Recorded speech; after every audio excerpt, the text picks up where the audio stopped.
안녕하세요. 한해솔입니다. 태풍 바비가 한반도를 강타하고 또 코로나19 추가 확진자는 400명을 넘어섰고 오늘 한국은행이 올해 경제 성장률을 마이너스 1.3%로 낮춰잡기까지 하면서 증시가 다소 우중충한데요. 오후 1시 8분 현재 국내 증시 시황 찬찬히 좀 살펴볼까요? 먼저 코스피 지수는 오늘 아주 정신없는 그래프를 그리고 있는데요. 출발은 빨간불로 했지만 쭉 떨어졌다가 다시 올라오면서 1차 계곡을 만들었고요. 또 한국은행의 발표 이후에 낙폭을 더 키웠다가 현재는 전거래일 대비 0.57% 하락한 2355선을 지나고 있습니다. 자, 코스닥은요, 마찬가지로 아주 큼직큼직하게 떨어졌다 올랐다 하는 움직임을 보여주고 있는데 결국에 어제 대비해서 3포인트 정도 소폭 내린 838.30포인트를 기록하고 있습니다. 자, 투자자별 수급 현황을 보시면요.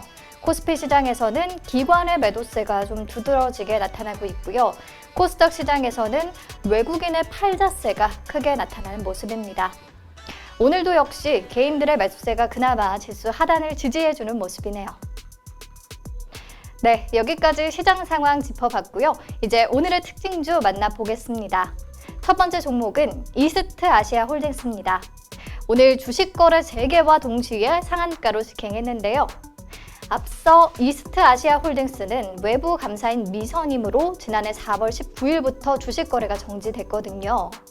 이후에 외부 감사인을 선임했지만 또 사업보고서 미제출 등 상장 적격성 실질심사 그리고 상장 폐지 심사 대상이 되면서 올해 2월까지 6개월간의 개선 기간이 부여됐습니다.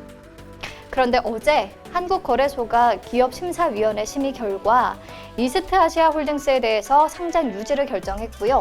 주권 매매 거래 정지를 해제한다고 공시했어요. 이에 관리 종목에서 벗어나면서 1년 4개월 만에 거래가 재개됐습니다. 네, 다음은 금호 HT와 S맥인데요. 금호 HT는 현 시각 상한가에 진입했고 S맥도 26%대 강세입니다. 다이노나의 항체 신약 DNP002의 임상 1상 승인 소식 덕분인데요. 식약처로부터 DNP002의 고형암 대상 임상 1상을 승인받았다고 하고요. DNP002의 메커니즘을 바탕으로 코로나19 치료제 개발도 진행되고 있는 만큼 이번 임상 1상 승인으로 치료제 개발 속도를 높일 것으로 기대되고 있습니다. S맥과 금호 HT는 다이노나의 지분 43.14%를 보유하고 있거든요. 이에 오늘 나란히 강세를 보였습니다. 특히 금호 HT는 다이노나와 합병을 추진한다는 공시를 띄웠고요. 내년 1분기부터 여러 상황을 고려해서 합병 추진 시기와 방법 그리고 형식을 협의할 예정이라고 합니다. 네, 다음 종목은 알서포트와 링네트입니다. 두 종목 모두 가격 제한폭까지 올랐는데요. 코로나19 확산세가 좀처럼 잡히지 않자 원격 근무 관련주들 계속해서 주목받는 모습입니다. 네, 다음은 카스입니다. 맥주 카스가 아니고요. 코로나19 바이러스를 30초 만에 99.99% 사멸하는 것을 입증한 공기 살균기를 출시한다는 소식에 강세입니다. 오늘 서울 구로구의 한 아파트에서 집단 감염이 발생하면서 이 환기구를 통해 바이러스가 전파될 가능성을 확인하고 있는데요. 이에 서울 바이오시스와 하츠, 부방, 파세코 등 관련주들과 함께 카스의 매수세가 몰리고 있습니다. 자, 카스는 피톤치드 전문 기업인 수메온과 바이러스 확산 방지를 위한 공기살균기 헬스케어 업무 협약을 맺은 바 있습니다. 네, 다음은 바디텍 매드인데요. 코로나19와 독감을 동시에 판별할 수 있는 진단키트를 개발했다는 소식에 상한가로 직행했습니다. 가을, 겨울 독감 유행을 대비해서 한 번의 검체 채취로 두 질환을 동시에 판별할 수 있는 멀티 유전자 증폭 검사 키트를 개발했다고 하네요. 바디텍 매드는 해당 키트의 임상시험 계획 승인과 또 식약처의 수출 허가 획득을 추진 중이라고 하고요. 미국과 유럽 시장의 판매 시기도 조율 중이라고 합니다. 자, 다음은 카카오. 오늘 장중에 40만 원을 돌파하면서 52주 신고가를 경신했는데요. 최근에 코로나19 재확산에 따른 비대면 수혜 기대와 또 카카오 게임즈 상장 기대감도 동시 반영된 것으로 보입니다.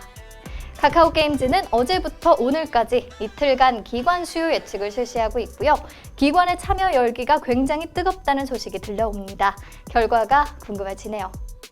네, 마지막은 코오롱 글로벌입니다. 자회사 코오롱 모듈러스를 통해 국립중앙의료원의 대규모 모듈형 음압 병동 설립을 시작한 것으로 확인이 됐는데요. 코로나19 확산세가 장기화 국면을 접어들었고 또 진단키트에 이어서 음압 병실 수요가 급증하는 상황이라 음압 병실 사업이 코오롱 글로벌의 새로운 미래 먹거리 사업으로 발전할 수 있다는 기대가 나옵니다. 자, 오늘 코오롱 글로벌 우선주는 상한가까지 올랐고요. 코오롱 글로벌도 상승폭이 굉장히 큽니다. 네, 여기까지 특징주 같이 살펴봤고요. 이제 오늘 시장 키워드 만나볼까요? 테슬라 배터리데이 겁먹지마. LG화학 100만원 간다. 자, 테슬라의 배터리데이가 한 달 앞으로 다가오면서 한국 배터리 업체들이 바짝 긴장하고 있죠. 업계에 따르면 한국 시간으로 다음 달 23일 오전 6시 30분 주주총회를 개최한 직후에 배터리데이를 열고 테슬라의 배터리 관련 기술력을 발표할 것으로 보이는데요. 과연 테슬라가 이 배터리데이에서 꺼내들 카드는 뭘까요? 온갖 추측이 난무하고 있는데요. 초기에는 기존 배터리보다 수명이 5배 이상 긴 160만 킬로미터 배터리를 공개할 것이라는 전망이 지배적이었죠. 하지만 이는 국내 3사를 포함한 다른 배터리 경쟁사들도 조만간 개발 가능한 기술이기 때문에 임팩트가 크지는 않았습니다. 그리고 로드러너 프로젝트, 이것이 바로 배터리 기술의 내재화인데요. 쉽게 말해서 이제 테슬라가 배터리까지 본인들이 만들어서 쓰겠다는 거죠. 혼자 다 해먹겠다. 이 부분이 사실 국내 업체들에게는 큰 부담으로 다가옵니다. 테슬라가 작년에 맥스웰 테크놀로지를 인수하면서 이달 초부터 자체 배터리 개발을 추진해 왔거든요. 맥스웰 테크놀로지는 추가 공정을 대폭 줄여서 배터리 생산 효율을 높일 수 있는 배터리 양극재 제조 기술을 보유하고 있는 기업입니다. 맥스웰의 건식 전극 기술을 활용하면 테슬라는 저렴한 배터리 셀을 생산할 수 있고요. 에너지 밀도를 높임으로써 더욱 긴 주행거리를 확보할 수 있다고 하는데요. 하지만 이 프로젝트가 수백 기가와트 아워에 달하는 차세대 배터리 공장 건설을 위해 테슬라 혼자 수십조 원을 투입해야 하는 합리적인 이유가 되지는 못할 것이라는 분석입니다. 자, 특히 테슬라는 창업 이래 배터리 셀 제조를 직접 한 적이 없고요. 원통형 셀에 기반한 패키징 부분의 구조 특허로 경쟁력을 키워왔으니까요. 아마 로드러너 프로젝트는 전기차 성장 가속도를 낼 수 있는 공정이나 기술의 개발을 검증하는 투자가 될 것이고, 양산과 공급은 투자 재원 조달과 양산 리스크를 줄일 수 있는 글로벌 배터리 업체와의 협력 체계로 이루어지지 않겠냐라는 관측이 우세합니다. 그렇게 되면 사실 국내 업체들도 협력사 후보가 될 수 있기 때문에 나쁘지는 않습니다. 자, 결론적으로 테슬라의 배터리 내재화 가능성이 크지 않다는 것이고, 로드러너 프로젝트에서 확인한 기술에 대한 양산, 공급은 다른 배터리 업체와 손잡고 하지 않겠냐라는 분석입니다. 그리고 최근에는 전고체 배터리를 공개할 것이라는 전망이 등장했는데요. 전고체 배터리는 기존 리튬이온 배터리보다 에너지 밀도가 획기적으로 높고요. 또 폭발 위험이 없기 때문에 배터리 업계가 가고자 하는 최종 종착지로 여겨지고 있죠. 그래서 또 바짝 긴장을 했는데, 사실 현재 전고체 배터리 관련 특허를 가장 많이 보유한 도요타가 2022년 시제품을 공개하겠다고 밝힌 상황이지만 양산은 2030년이나 돼야 가능할 것이라는 것이 업계의 전망이거든요. 그리고 맥스웰의 기술로 로드맵에 따른 전고체 전지 양산 시점은 한국 배터리셀 업체들과 큰 차이도 없고요. 그런데 테슬라가 전고체 배터리를 갑자기 딱 공개를 한다? 말도 안 된다는 반응이 대부분입니다. 그런데 최근 또 새로운 의견이 제시가 됐어요. 최근 테슬라가 배터리데이를 알리는 홈페이지 배경에 나노 와이어 구조와 비슷한 모양의 패턴이 그려진 그림을 내걸었거든요. 그리고 어떤 트위터가 실리콘 나노 와이어 기술을 개발했다고 알려진 앰프리우스가 본사를 테슬라 옆으로 옮겼다는 내용을 적었거든요. 그래서 이런 상상의 나래를 펼치고 있습니다. 실리콘 나노 와이어 배터리를 개발 중일 것이다.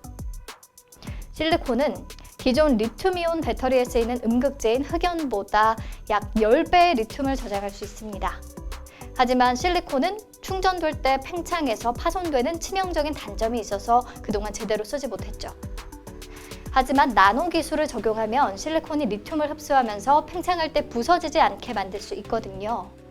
엠프리우스라는 회사가 나노와이어 기술로 부서지지 않는 100% 실리콘 음극재를 개발했다고 밝힌 상황에 또 본사까지 옆으로 옮겼다고 하고, 이 트윗에 대해서 일론 머스크가 부인하지 않자 이런 합리적인 의심을 하고 있는 겁니다.